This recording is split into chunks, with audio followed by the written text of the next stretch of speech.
الحمد لله رب العالمين، والصلاة والسلام على أشرف الأنبياء وسيد المرسلين سيدنا ومولانا محمد وعلى آله وأصحابه أجمعين۔ برادران اسلام،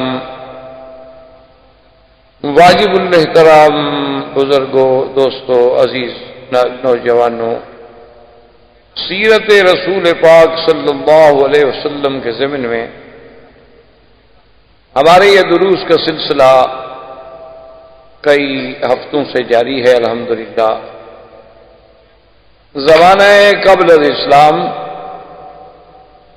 زمانہ ولادت محمد مصطفیٰ صلی اللہ علیہ وسلم، بشارات وقت ولادت،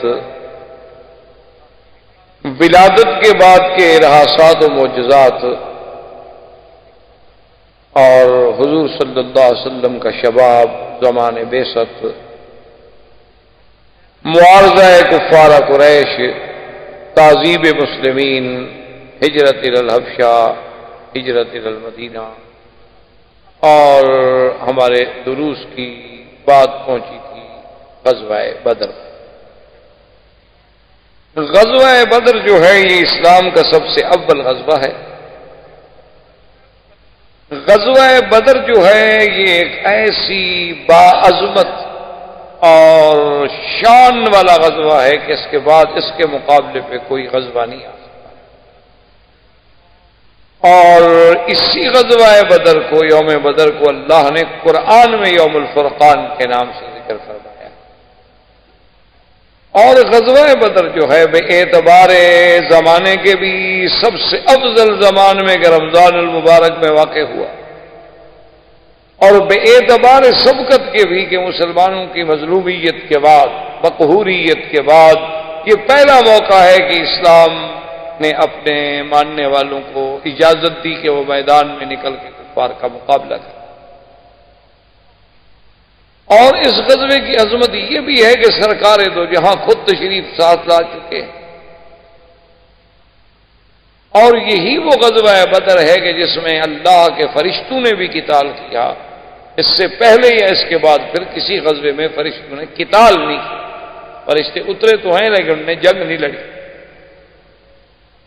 اور اس غزوے کے بارے میں اگر آپ قرآن پاک کی ان آیات پر جس میں اللہ نے غزوہ بدر کا تذکرہ فرمایا ہے غور کریں، تدبر کریں، تو معلوم ایسے ہوتا ہے کہ جیسے قدرت خود تخطیط کر رہی ہے کہ اللہ تبارک و تعالی نے قرآن پاک میں فرمایا کہ اگر تم مسلمان اور کفار قریش آپس میں ایک دوسرے کے ساتھ جنگ کا پروگرام بناتے، ایک وقت معین کرتے، ایک مقام معین کرتے، لاختلفتم فی المیعاد، ہو سکتا ہے کہ تم اس کو پورا نہ کر سکتے، ولیکن لیقضی اللہ امرا کان مفعولا، لیکن جو اللہ فیصلہ کر چکا ہے وہ تو ہو کے رہے گا۔ ایسی تخطیط کے مسلمانوں کا مدینے سے نکلنا، ابو سفیان کا قافلے کو بچا کے لے جانا، سرزمین مکہ میں مکے والوں کو اطلاع ہو جانی، اور ابو جہل جو ہے اپنے پورے لاؤ لشکر کے ساتھ 1000 مقاتلین کو لے کے چل رہا ہے، اور 1000 اونٹ ہے، 200 گھوڑے ساتھ ہیں، اور کائنات گانے والیاں اور ان کے شامیانے اور سارے انتظام کے ساتھ جا رہا ہے، اور سب سے پھر اس کو ڈھارس بنانے کے لیے شیطان جو ہے وہ بھی ایک سردار کی شکل میں ساتھ، یعنی ایک عجیب منظر۔ اور دیکھیں ایسا قدرت قریب لا رہی۔ جب تم عدوائے دنیا میں تھے اور کافر عدوائے قصویٰ میں تھے، یہ جگہ کا نام۔ آپ جب بدر سے نکلیں گے نا تو پہلے پھر وہ عدوہ آئے، عدوۃ الدنیا۔ اسی طرح پھر بدر صغریٰ ہے، بیر استراحہ ہے، یہ حضور صلی اللہ علیہ وسلم کے منازل ہیں مدینہ شریف تک۔ اور اللہ فرما رہے ہیں کو خود نقشہ کہ تم عدوائے دنیا کی طرف تھے اور کافر قصویٰ کی طرف تھے، کیونکہ مدینہ شمال میں واقع ہے، مسلمان جو تھے وہ شمال سے تھے اور یہ جنوب سے جا رہے۔ والركب اسفل منكم، اور قافلہ نیچے سے جا رہا.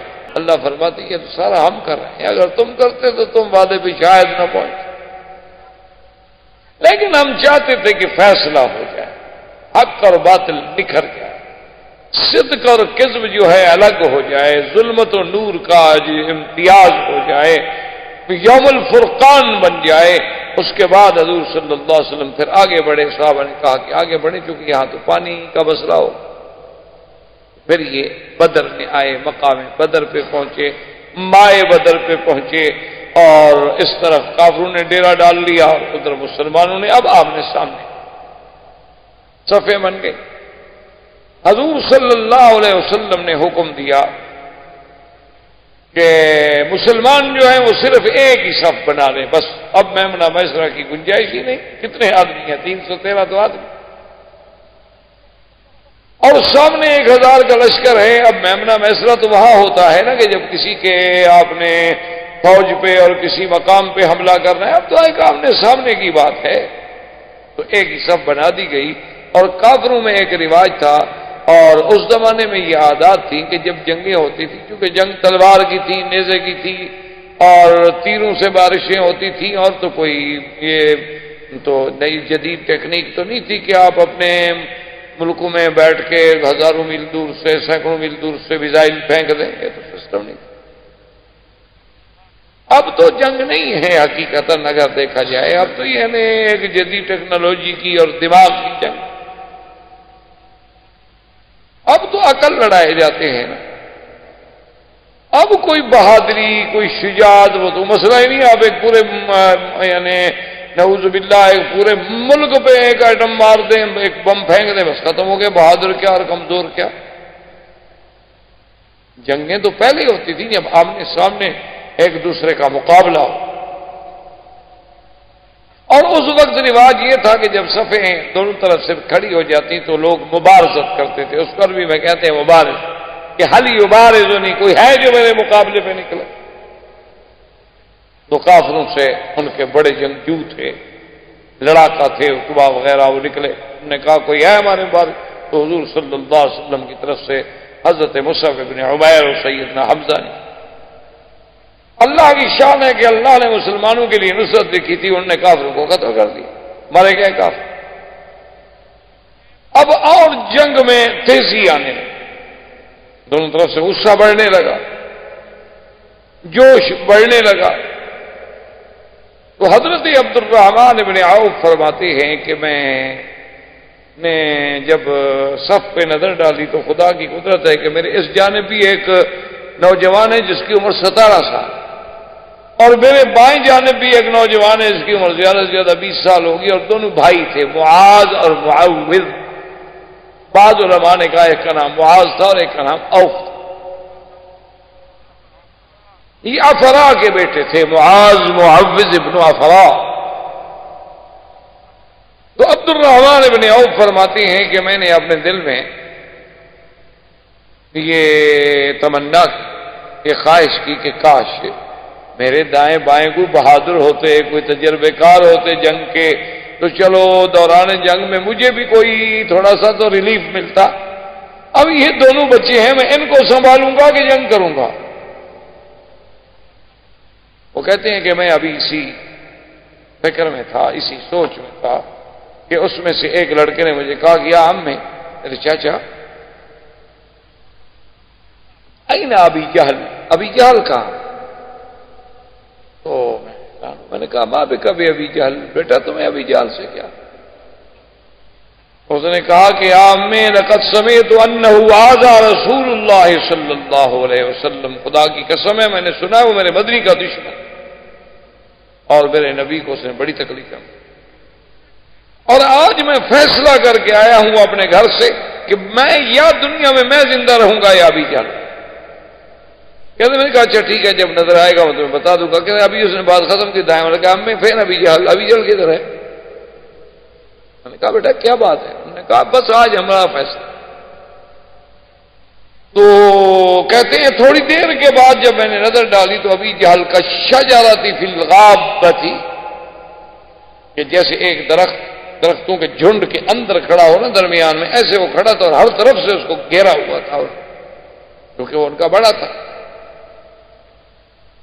سردار تھا ان کا۔ اور اس وقت جنگ کا اصل سبب بھی ابھی جہل تھا، ورنہ باقی تو سب نے فیصلہ کر دیا تھا کہ ہم جنگ لڑنا نہیں چاہتے۔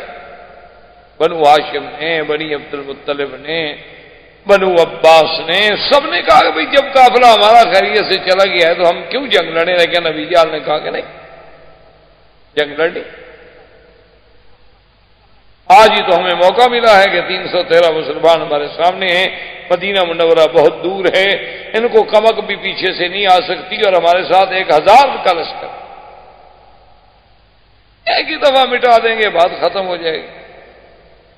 تو حضرت عبد الرحمن ابن عوف فرماتے ہیں فرأیتہ کالشجرۃ فی الغابہ، میں نے دیکھا کہ جیسے ایک درختوں کے جھنڈ میں ایک درخت کھڑا ہونا ایسے سامنے کھڑا تھا، تو میں نے اس کو اشارہ کیا، اس کے اشارہ کیا، اس کو دیکھ رہے ہیں ایک آدمی کھڑا ہے، اس کے بال سفید ہیں اور داڑھی بھی سفید ہے، وہ داڑھی شاڑھی رکھتے تھے جیسے آج کل یہودی بھی رکھتے ہیں، یہودیوں کی بڑی بڑی داڑھی، یہ تو خیر مسلمانوں کو بوجھ لگتا ہے، باقی ہر مذہب والے رکھتے ہیں، ان کے فیشن میں بھی فرق نہیں آتا، ان کے جدید یعنی فیشن میں، اور دیکھ رہے ہیں یہودیوں سے زیادہ دولت تو کسی کے پاس نہیں، اور وہ بڑے یعنی فیشن میں بھی آگے ہیں، لیکن ان کے فیشن میں، ان کے معیار میں، ان کے اطوار میں، عادات میں، ان کے لوگوں کے سامنے وہ توہین نہیں سمجھتے داڑھی۔ ایک مسلمان ہے جو کہہ رہا، ایک تو اس کا بوجھ نہیں برداشت کر سکتا، اور دوسرا اس کو اچھی نہیں لگتی، تیسرا فیشن کے خلاف۔ داڑھی ہو تو کہتے ہیں عجیب سا لگتا ہے نا، آدمی کارٹون لگتا ہے، بیوی ڈر جائے، بچے ڈر جائیں رات کو گھر میں۔ انا للہ و انا الیہ راجعون، اس کے علاوہ آدمی کچھ نہیں۔ حالانکہ یہ سب ڈاکٹر بیٹھے ہیں، ان سے آپ تحقیق کر سکتے ہیں ماشاءاللہ کہ جو داڑھی نہ ہو نا تو وہ بندہ مرد ہی نہیں ہوتا۔ آپ نے کبھی خسرے کی داڑھی دیکھی؟ کہ حرم میں کھڑے ہیں طواف میں، خادم کعبہ، ان کی داڑھی ہوتی ہے؟ عورت کی داڑھی ہوتی ہے؟ کیوں نہیں ہوتی؟ حالانکہ یہ تو علامت رجولیت تھی داڑھی۔ چلو تم داڑھی سنت سمجھ کے نہ رکھو، مرد بند کے لیے تو رکھو نا۔ اب میاں بیوی کٹے سے دونوں کی داڑھی رہو، کیا پتہ لگے بیوی کون ہے شوہر کون ہے؟ کوئی فیصلہ ہو سکتا ہے؟ یعنی صرف ان کا چہرہ کھلا ہوا اور باقی سب لحاف۔ تو آدمی ایمان سے کہیں کہ کیسا فیصلہ کر سکتا ہے کہ ان میں شی کون ہے اور ہی کون ہے؟ آپ کے پاس کوئی فیصلے کا انداز ہو تو ہو، بہرحال ایک عام دیکھنے والا آدمی تو نہیں کر سکتا، کیونکہ اچھا باقی رہ گیا تھا کہ عورتوں کے بال بڑے ہوتے تھے، اس سے کچھ وہ پہچانی، اب وہ بھی کٹ گئے، اس سے بھی وہ نہیں پہچانی جا سکتی، وہ بھی تو بردوں کی طرح ہو گئے۔ تو بہرحال یہ الگ بات ہے، لیکن ابو جہل وغیرہ بھی داڑھی رکھتے۔ تو دور سے عبد الرحمن ابن عوف کہتی ہیں کہ میں نے اشارہ کیا کہ وہ جو دور بندہ کھڑا ہے نا، جس کو سب لوگوں نے گھیرا ہوا ہے اور ہر طرف اس کے تلواروں والے کھڑے ہیں، ہتھیار بند کھڑے ہیں، نیزہ بردار کھڑے ہیں، اس کے خادم غلام، وہ کہتا ہے بس میں نے اشارہ کیا، ابھی میرا ہاتھ یوں واپس نہیں آیا تھا نیچے، میں نے اشارہ کیا وہ کھڑا ہے، ابھی میرا ہاتھ نیچے واپس نہیں آیا تھا، خرجا کما یخرج السهم من الرمیۃ، وہ دونوں ایسے نکلے جیسے تیر نکلتے ہیں۔ وہ کہتے ہیں ابھی میں دیکھ رہا تھا کہ ان کا مجمع چیرتے ہوئے گئے اور دونوں کی تلواریں ابو جہل پہ پڑی، ایک مارا گیا اور ایک واپس بھی آ گیا۔ عوف جو تھا وہ بیچارہ ہمارا شہید ہو گیا کہ اکرمہ ابی جہل کا بیٹا کھڑا تھا، اس نے حملہ کیا، وہ تو مارا گیا لیکن دوسرا واپس بھی آ گیا زخمی ہو کر۔ ابو جہل گر گیا، ابو جہل کے گرنے پر تو فوج کا مورال ختم ہو گیا۔ ان کے جو لڑاکا لوگ تھے انہوں نے کہا قتل ابو جہل، قتل ابی جہل، قتل رئیس مکہ، قتل رئیس مکہ، شور ہو گیا نا جی کہ ابی جہل مارا گیا۔ اب لوگ جو ہیں جناب افراتفری میں ایسے پریشان ہیں کہ ایک اعرابی ہے، ایک بدو ہے، اس کا کوئی جنگ شنگ سے تعلق نہیں تھا، نہ مسلمانوں سے نہ مکے والوں سے، وہ ویسے کہیں سے گزر رہا تھا، اس نے دیکھا کہ آپس میں جنگ بنی ہوئی ہے، تو وہ ایک پہاڑی پہ ساتھ چڑھ کے اونچی جگہ پہ بیٹھ گیا کہ چلو دیکھیں تو صحیح جنگ کیسے ہوتی، ہاں دیکھیں تو صحیح کیسے لڑائی ہوتی۔ اچھا یہ تو قاعدہ تھا نا کہ اگر آپ جنگ میں نہیں ہیں تو آپ کو کوئی نقصان نہیں پہنچا، کیونکہ نہ آپ ادھر سے ہیں نہ ادھر سے، آپ تو علیحدہ بیٹھے ہوئے ہیں، آپ سے کیوں کوئی تعارض کرے؟ وہ بیٹھا ہے آرام سے اور کہتا ہے واللہ ما رأیت عجبا، کہتا ہے عجیب بات، میں نے تو زندگی میں ایسا عجیب واقعہ نہیں دیکھا کہ فروق النساء، مکے والے ایسے بھاگ رہے تھے جیسے عورتیں بھاگتی ہیں پیٹ دے کر، کیا ہو گیا ان کو؟ سامنے مجھے تھوڑے سے آدمی نظر آ رہے ہیں، ادھر بہت آدمی ہیں، اور اس کے بعد بھاگ رہے ہیں۔ کہتا ہے بھاگنا تو عورت کا کام ہے، مرد تھوڑا میدان سے بھاگتا ہے، یہ کون کیا ہو گیا؟ تو ابھی اسی اثنا میں اب جب ان میں اللہ نے ہراس، خوف اور مسلمانوں کا رعب طاری کر دیا کہ اب بھاگنے لگے، تو اب تو پھر مسلمانوں نے ان کو تلواروں کی باڑ پہ رکھ لیا، انہوں نے کہا کہاں بھاگتے ہو؟ اور شجاعت کا عالم دیکھیں، ایک صحابی ہے جس کی عمر 17 سال، بعض کہتے ہیں یہی معاذ تھا، معاذ اور معوذ جن نے ابو جہل کو مارا، تو اس کا ایک بازو جو تھا اس کو تلوار لگی اور بازو کٹ گیا، لیکن آخری حصہ جلد کا جو تھا وہ اس کے ساتھ تھا، وہ پورا نہیں کٹا تھا، وہ بازو لڑک رہا ہے اور وہ دوسرے ہاتھ سے لڑ رہا ہے۔ بازو کی تکلیف نے جب اس کو پریشان کر دیا تو بیٹھ گیا، بیٹھ کے اپنے بازو پر پاؤں رکھا، کھڑے ہو کے توڑ ڈالا اس کو۔ ایسے آپریشن کرتے ہوئے آپ نے دیکھے کبھی؟ کیا ہے اسلام، ایمان؟ دیکھا نہیں آپ نے 1400 سال گزر گئے، طالبان کے پلے میں کیا ہے؟ یہ تو مدرسوں کے طالب تھے بیچارے، یہ تو اب دشمن کا میڈیا انہیں دہشت گرد بنا رہا ہے نا، ورنہ تو جو علاقہ ان کے پاس ہے اس جیسا مثالی امن تو دنیا کی کائنات کے کسی حصے میں نہیں۔ سونے سے لدی ہوئی عورت کو آپ بھیجتے ہیں رات کو، پوری رات سفر کرتی رہے، اس کی طرف کوئی نظر اٹھا کے بھی نہیں دیکھ سکتا، سوال پیدا نہیں ہوتا۔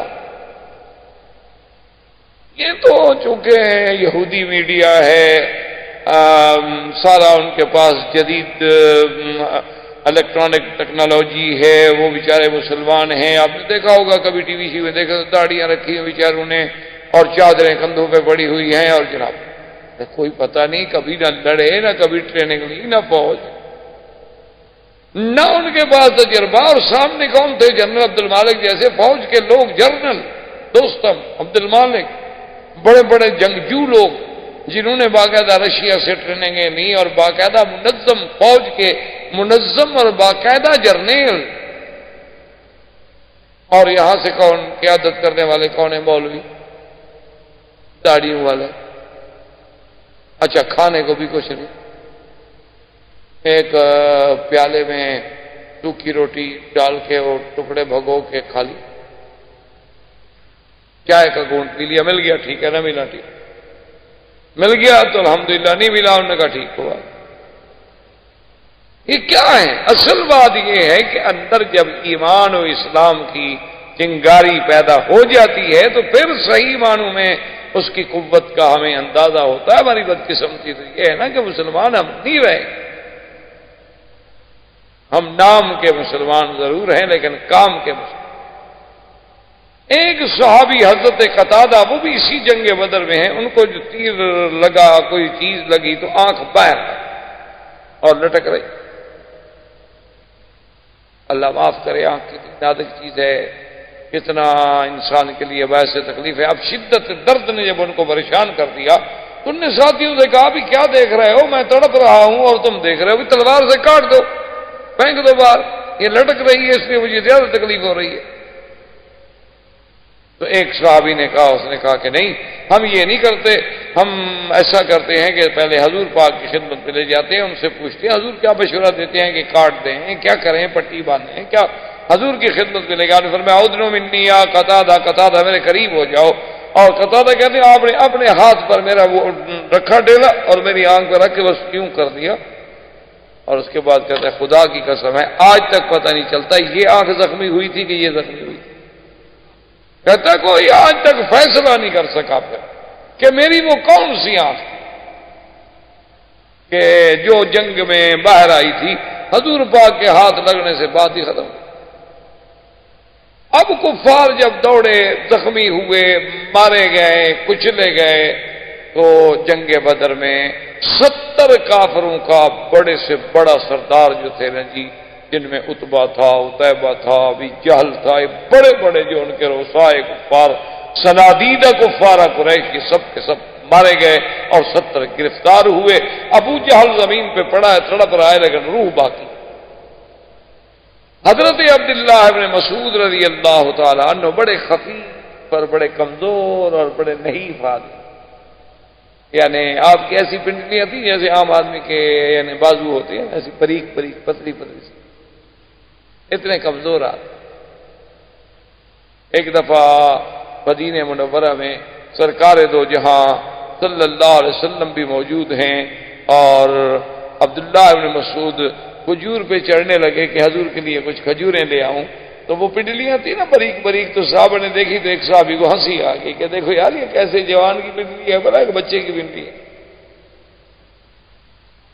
تو حضور نے فرمایا تم کیوں ہنسے ہو؟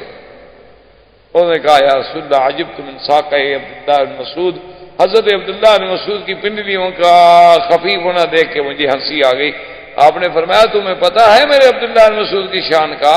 اگر ساری دنیا ایک پلڑے میں رکھ دو اور ایک پلڑے میں عبداللہ بن مسعود کا ایک پاؤں رکھ دو تو یہ بھاری ہو جائے۔ تم اس کو ظاہر میں دیکھ رہے ہو، تمہیں پتہ نہیں ہے کتنے شان والا آدمی۔ عبداللہ بن مسعود رضی اللہ تعالیٰ عنہ آگے بڑھے تو ابو جہل کا ابھی سانس ہے باقی، یعنی ختم نہیں ہو گیا۔ اس نے جب دیکھا عبداللہ بن مسعود نے کہا کہ ہاں اب بتاؤ ابو جہل کیا حال ہے تمہارا؟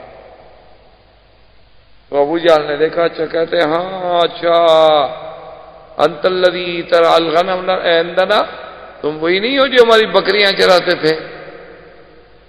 یعنی غرور دیکھیں، بدر میں پڑا ہے، گردن کٹی ہوئی ہے، زخم لگ چکے ہیں، بچنے کی کوئی امید نہیں،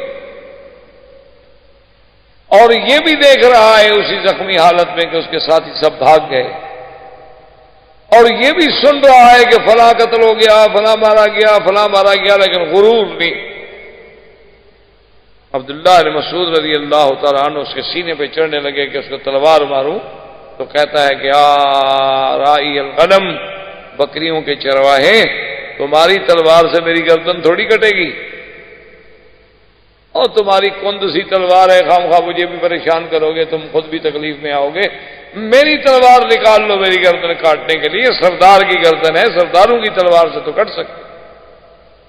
یعنی اندازہ کریں ابو جہل کے۔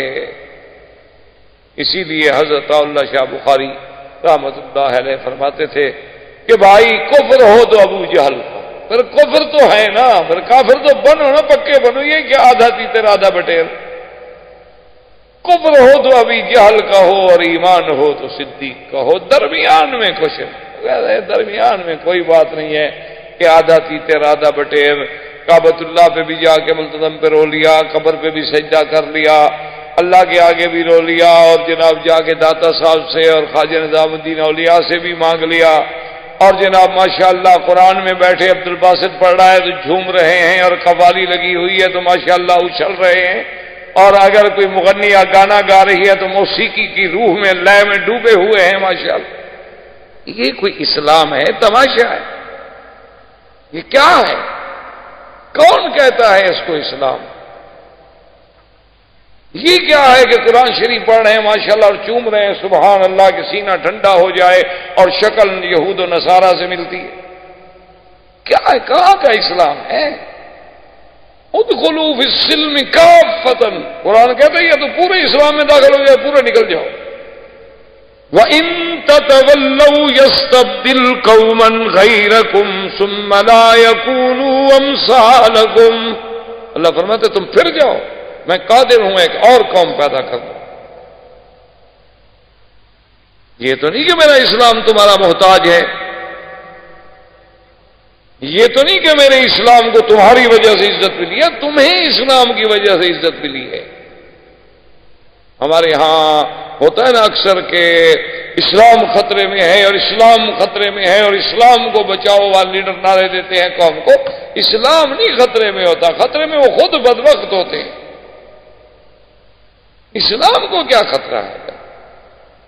1400 سال گزر چکے ہیں، جسے کسرا و کیسر نہ مٹا سکا، جسے دنیا کی اس وقت کی سپر پاورز نہ مٹا سکی، اور آج کی سپر پاورز بھی اس کا کچھ نہیں بگاڑ سکتی.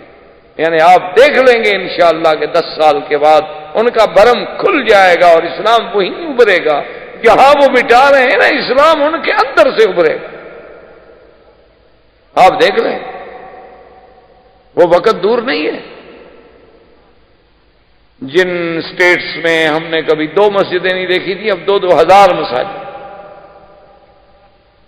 جن سٹیٹس میں قرآن پڑھنے کے لیے، تراویح سننے کے لیے مسلمان مکہ شریف سے قاری منگواتے تھے، اب ان کے مدرسوں سے لوگ جاتے ہیں دوسرے ملکوں میں قرآن سنانے کے. یعنی آپ اندازہ کریں، آپ حیران ہو. یعنی وہ لوگ قرآن تراویح پڑھانے والا ان کے پاس کوئی نہیں، قاری ان کے پاس کوئی نہیں. ہانگ کانگ میں ابھی میں تھا، بتا رہے تھے کہ کئی سال تو ایسا ہوتا تھا کہ مسلمانوں کے لیے تراویح پڑھانے والا کوئی نہیں ہوتا تھا. مسئلہ بن جاتا تھا، جن کو صرف قرآن کی 10 سورتیں یاد ہیں وہ بھی ہمارے سارے کام میں 3 یا 4 آدمی تھے. اور اب ماشاءاللہ قولون کی مسجد سے 30 حفاظ جو ہے نا وہ مختلف مقامات میں بھیجے جاتے ہیں رمضان میں تراویح پڑھانے کے لیے. اور ان کے بعد حافظ باقی ہوتے ہیں، مانگنے والوں کی مانگ ختم ہو جاتی ہے. تو یہ اسلام جو ہے نا، یاد رکھیں، یہ تو آئے گا اور ہمارے آقا کا فرمان حق ہے، وہ کبھی تبدیل نہیں ہو سکتا. حضور نے فرمایا ایک وقت آئے گا ادخلہ اللہ، اللہ پاک اس دین اسلام کو داخل کریں گے، فی بیت مدر و شعر و وبر بعز عزیز و بذل ذلیل، کہ کوئی گھر تو گھر، خیمہ بھی باقی نہیں رہے گا جہاں اسلام داخل، چاہے اللہ اس کو کفر سے داخل کر. اس لیے آپ دیکھیں گے بڑے بڑے لوگ اسلام میں. اگلے دن میں دیکھ رہا تھا، پڑھ رہا تھا، جو پہلے جارج بش وغیرہ کو گزرا ہے یا اور کوئی پتہ نہیں پریزیڈنٹ گزرے ہیں ان کے امریکہ کے، اس کا پوتا مسلمان ہو گیا. بڑے بڑے راہب، بڑے بڑے پادری، بڑی بڑی راہبہ عورتیں اسلام لے آئے، کیونکہ جب وہ اسلام کی سچائیوں کو دیکھتے ہیں، جب وہ اسلام کے حقائق پر غور کرتے ہیں تو ان کو ماننا پڑتا ہے کہ آخر 1400 سال پہلے یہ خبر حضور پاک کو کس نے دی. اس لیے یاد رکھیں کہ اسلام تو آئے گا. تو لیکن کفر یہ ہے کہ چلو کافر ہے، دشمن ہے، اور اسی لیے حضور نے فرمایا تھا کہ ابو جہل جو ہے فرعون ہذہ الامہ، میری امت کا فرعون. اور ساتھ یہ فرمایا تھا کہ فرعونی اشد من فرعون موسیٰ، میرا فرعون جو ہے ابھی جہل، وہ تو موسیٰ علیہ السلام کے فرعون سے بھی شدید ہے. اس کو تو پانی میں ایک غوطہ لگانا کہا آمنت برب موسیٰ وہارون، اور اس بدبخت کی گردن کٹی ہوئی ہے، آخری رگیں جڑی ہوئی ہیں، اور اس وقت بھی کہہ رہا ہے کہ جی تلوار میری نکالو اور گردن میری ذرا نیچے سے کاٹو، اوپر سے نہ کاٹو. کیوں جی؟ انہوں نے کہا سرداروں کی گردنیں بڑی ہوتی ہیں نا، چھوٹی گردن والے سردار تھوڑے ہوتے ہیں، تو نیچے سے کاٹنا تاکہ پتہ لگے کہ کوئی سردار کی گردن. اور اس کے بعد کہتا ہے کہ حل فوق رجل قتلتم ہو، کہ یار مجھے بڑے گھور گھور کے دیکھ رہے ہو، ایک بندہ ہی مر گیا نا، کیا ہو گیا؟ جنگوں میں مرتے نہیں رہتے، میں نہیں مر گیا تو کیا ہو گیا؟ حل فتح تم مکہ کو مکہ فتح ہو گیا ہے. ایک جنگ تھی، جنگ میں لوگ مرتے ہیں، میں مر گیا تو کیا ہو گیا؟ کون سی بڑی بہادری کی بات؟ تو عبداللہ بن مسعود نے خیر تلوار ماری، گردن اتار دی. اب عبداللہ بن مسعود سے تو اس بدبخت کا کتے کا سر نہ کھینچا اٹھایا جائے، کیسے اٹھایا؟ کمزور آدمی، اور وہ تو بڑا بدبخت، اتنا بڑا سر تھا اس کا. تو انہوں نے پھر بالوں سے پکڑا اور گھسیٹا، اور نے کہا اور حل کوئی. گھسیٹنا شروع کیا، اب وہ مٹی میں رگڑ رہا ہے، مٹی بھی لگ رہی ہے. حضور کے سامنے آ کے پھینکا، حضور نے دیکھا، حضور کیسے پہچانے؟ سارے تو مٹی لگی ہے، خون لگا ہوا تھا، خون میں مٹی لگ گئی. آپ نے فرمایا نا، حضور نے کہا کہ ابھی جہل وسجد رسول اللہ شکرن، حضور اللہ کے شکر میں سجدے میں گر گئے. یا اللہ تیرا کتنا ہے کہ آج یہ راس کفر، آج یہ کفر کا سب سے بڑا سردار اس حالت میں حضور سرکار دو جہاں صلی اللہ علیہ وسلم اور جنگ بدر میں کہ حضرت عبداللہ ابن مسعود رضی اللہ تعالی عنہ جیسے کمزور آدمی، حضرت عباس اس وقت مسلمان نہیں ہوئے، عم رسول اللہ حضور کے چچا ہیں، عبد المطلب کے بیٹے، عباس اتنا بڑا کڑیل جوان قریشی، تو پھر بڑے لوگ تھے، بڑی ان کے یعنی اللہ نے ان کو قد، قامت، قوت، طاقت، وجاہت، ایسے تو نہیں اللہ نے قریش کو چنا کہ اس میں نبی پیدا کرے، کوئی وجہ تو تھی نا، اور بھی تو دنیا میں قبیلے بڑے تھے نا۔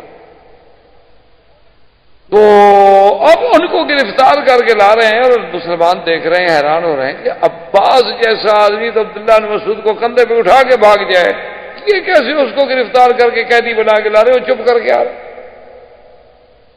بولتا بھی نہیں، بھاگتا بھی نہیں۔ جب وہ آ گئے تو مسلمان نے پوچھا کہ عبداللہ بن مسعود تم بڑے بہادر ہو گئے بھائی، یہ اتنے بڑے جنگجو آدمی عباس عبد المطلب کا بیٹا ہے اور تم اس کو لے آئے، اور اس سے کیا لگے یار تمہیں کیا ہو گیا، آخر تم بھاگے بھی نہیں، مقابلہ بھی نہیں کیا۔ اس نے کہا جب اس نے میرا ہاتھ پکڑا نا، معلوم یہ ہوتا تھا کہ میرا ہاتھ ٹوٹ جائے، اتنی قوت تھی اس میں۔ فقالوا ذلکم الملائکہ، نے کہا ہاں، پھر عبداللہ بن مسعود کا ہاتھ نہیں، پھر فرشتے کا ہاتھ، ظاہر عبداللہ بن مسعود۔ حضور صلی اللہ علیہ وعلی آلہ واصحابہ وسلم نے حکم دیا کہ ایک سوار بھیجا جائے جو مدینہ منورہ میں جا کر خبر کرے کہ اللہ نے مسلمانوں کو بتا دیا۔ کفار قریش بھاگے، انہوں نے بھی ایک آدمی، اس کا نام ہے سامان تھا، اس کے ذمہ لگایا ابھی تم جلدی سے پہنچو مکے میں، اطلاع کرو کہ ہمارے ساتھ یہ ہو گیا۔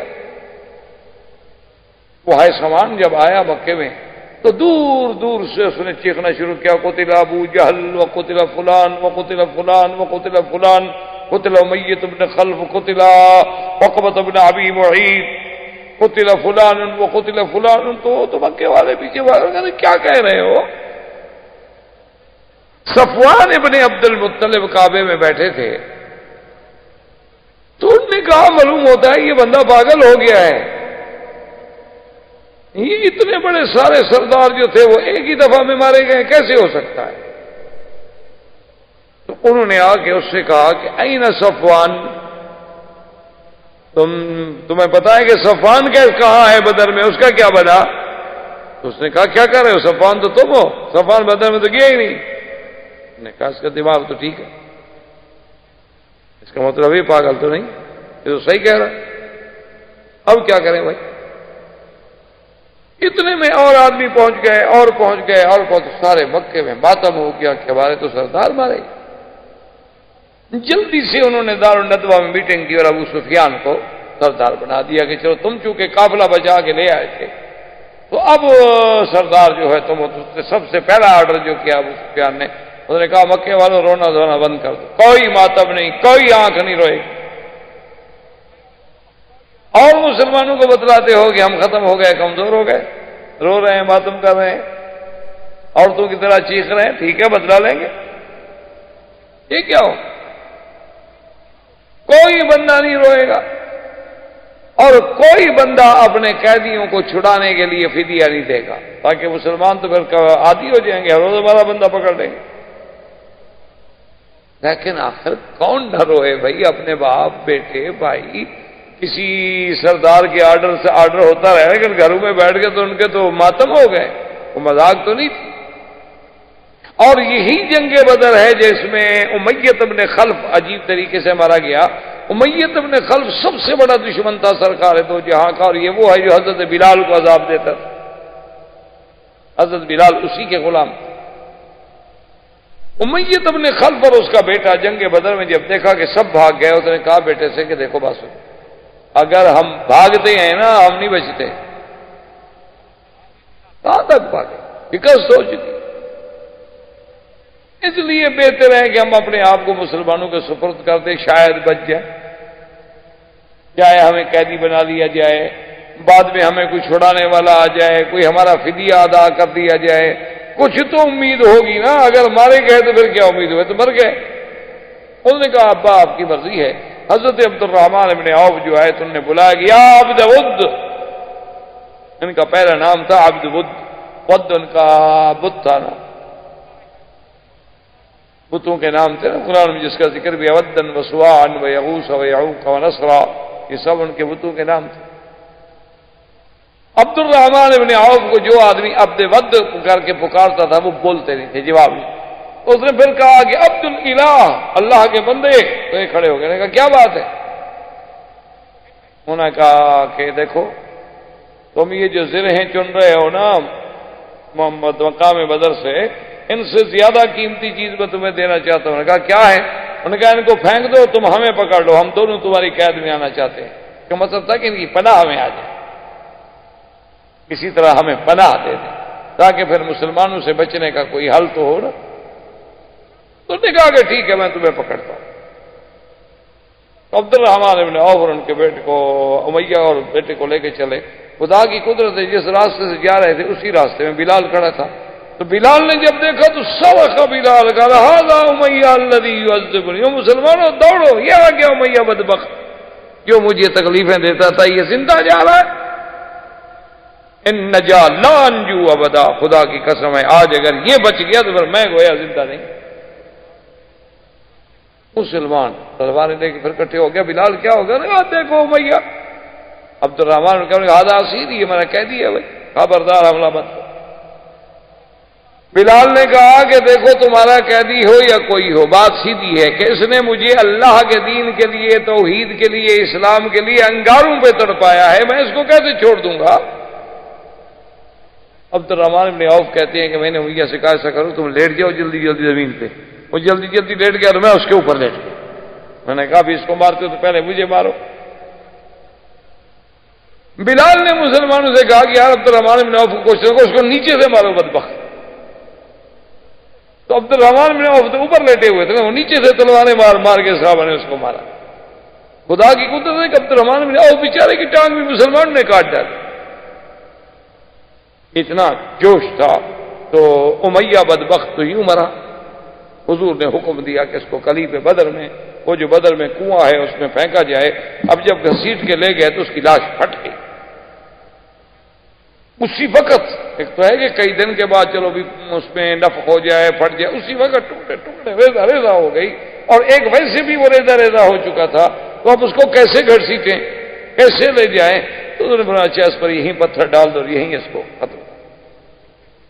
اسی طرح عقبۃ بن ابی معیط، عقبۃ بن ابی معیط یہ وہ بدبخت انسان ہے لعنت اللہ علیہ کہ جب سرکار دو جہاں رحمت للعالمین صلی اللہ علیہ وسلم مکہ مکرمہ میں مسجد الحرام میں نماز پڑھ رہے تھے، تو یہ وہی بدبخت ہے جس نے ایک اونٹ کا پورا اندر کا ملبہ جو تھا، آنتیں وغیرہ، اس کا سارا مادہ جو نکال کے پھینکا جاتا ہے، اوج گوبر سارا اٹھا کے حضور کے کندھے پر۔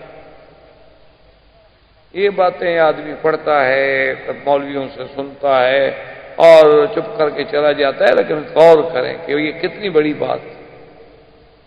آپ کو تو اسلام کے لیے تھوڑا سا کسی کا ہاتھ بھی لگ جائے تو آپ جناب برداشت نہیں کر سکتے۔ آپ اگر اسلام کے لیے تھوڑی سی تکلیف بھی آ جائے، کوئی ذرا تنگ جگہ ہو یا کہیں نماز پڑھنی پڑے، نیچے مصلی ذرا میلا ہو، کارپیٹ ذرا پرانا ہو گیا ہو، تو اس کے لیے بھی تکلیف برداشت نہیں ہوتی آدمی سے۔ لیکن اندازہ کریں کہ اللہ کے نبی پہ کیا گزری ہوگی کہ سر سجدے میں ہو اور پورے جسم پر ایک مردار جانور کا پورا گوشت کا حصہ پڑا ہو اور بدن خون خون ہو چکا ہو، اور زبان سے سبحان ربی الاعلی، کیا عالم۔ یہ ڈالنے والا کون تھا؟ یہی عقبۃ بن ابی، اور دوسری دفعہ یہی عقبۃ بن ابی معیط تھا بدبخت کہ حضور نماز پڑھ رہے تھے تو اس نے پاؤں رکھ دیا حضور کے سر پر۔ حضور نے فرمایا کاد ان یموت، ہو سکتا ہے میں قریب تھا کہ شاید مر جاؤ۔ سانس رک گئی، اوپر پاؤں رکھ کے ظالم کھڑا ہو گیا، بڑا اپنا 6-7 فٹ کا لمبا چڑنگا بلا دیو ہیکل انسان۔ تو جب یہ سامنے آیا حضور نے فرمایا ھذا عدو اللہ، یہ اللہ کا دشمن ہے، اس کو معافی نہیں۔ تو یہ دو آدمی ہیں جو پکڑے جانے کے بعد بغیر لڑائی کے قتل کر دیے گئے، ایک عقبۃ بن ابی معیط اور ایک نضر بن الحارث اور امیہ بن خلف، اور باقی سب کو حضور نے فرمایا کہ جو مر گئے ان کو پکڑو اور گھسیٹو اور کنویں میں پھینک، کنویں میں ڈالو، سب کو کنویں میں ڈال دیا۔ حضور صلی اللہ علیہ وسلم نے اسی میدان جنگ میں عجیب عجیب واقعات پیدا ہوئے۔ ایک صحابی نے کہا کہ یا رسول اللہ، میں تو حیران کہ میں نے ایک کافر کو تلوار ماری تو میری تلوار ابھی اس کی گردن کے قریب ہی نہیں پہنچی اور اس کا سر اڑ گیا۔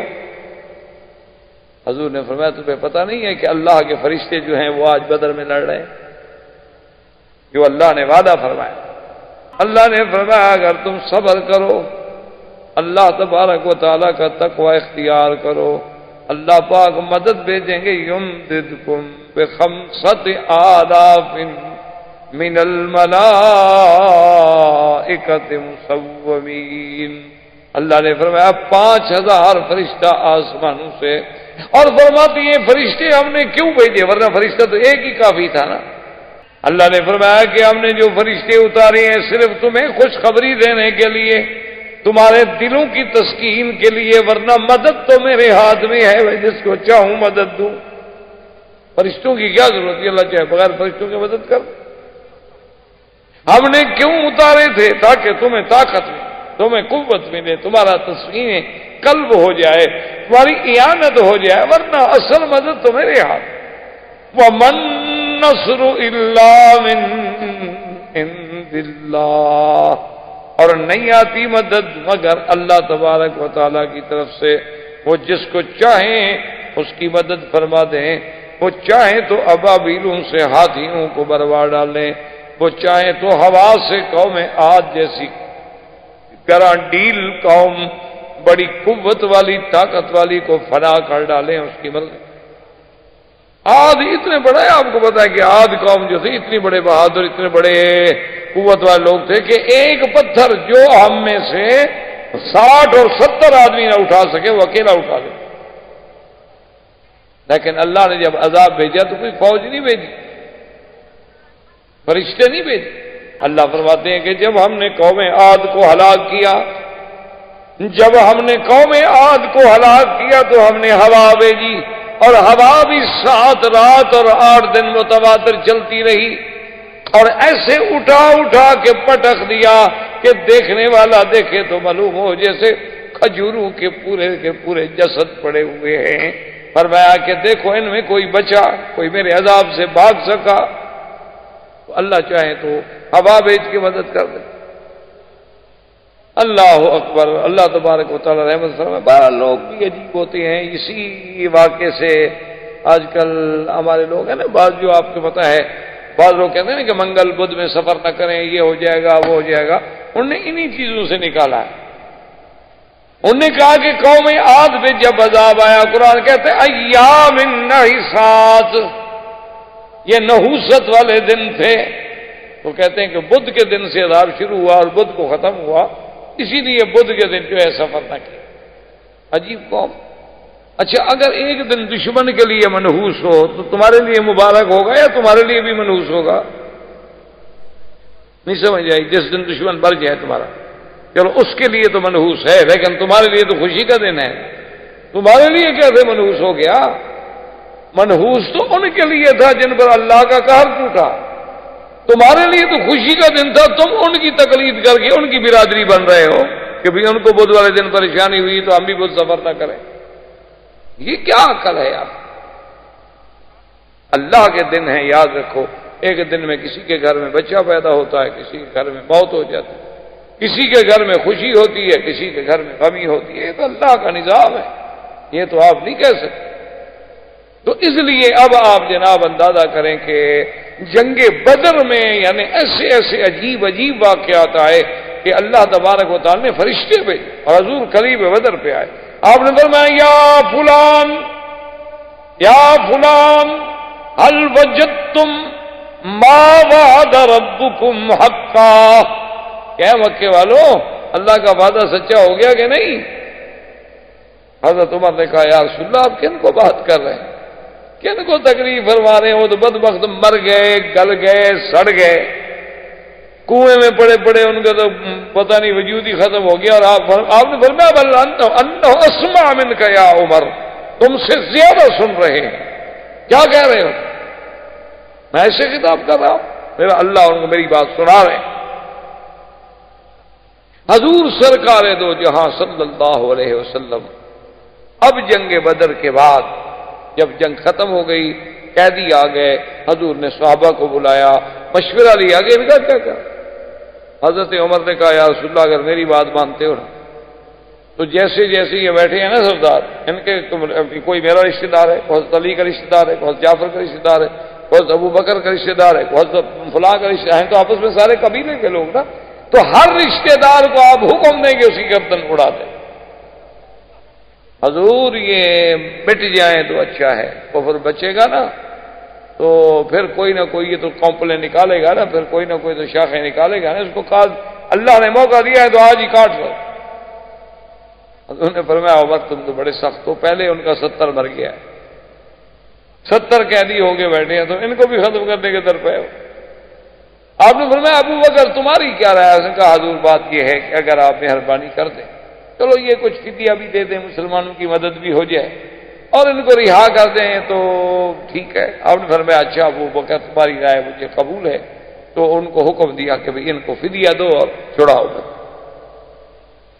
اب سب کے فدیے آنے لگے، تو ان میں ایک قیدی جو ہیں وہ ابو العاص ہیں، جو زوج ہیں زینب، بی بی زینب کے خاوند جو تھے ابو العاص ہی حضور کے داماد تھے، وہ بھی قید ہیں، اور ان کے پاس فدیے کا مال بھیجنے کے لیے کوئی چیز نہیں ہے، تو ان کی بیوی نے، بی بی زینب نے، حضور کی بیٹی نے اپنے گلے کا ہار اور کچھ چیزیں اور ادھر ادھر سے کچھ چیزیں اکٹھی کر کے فوراً بندہ بدر بھیجا کہ فدیہ دے کر میرے شوہر کو چھڑائے۔ جب وہ فدیہ لے کے پہنچے اور وہ ہار سامنے آیا تو حضور نے ہار جب دیکھا تو یہ ہار اصل میں بی بی خدیجہ کا ہار تھا، جو انہوں نے اپنی بیٹی کو شادی کے وقت میں دیا تھا، تو حضور کو وہ ہار یاد آیا تو بی بی خدیجہ یاد آ گئی، فبکا رسول اللہ سے، حضور رونے لگے۔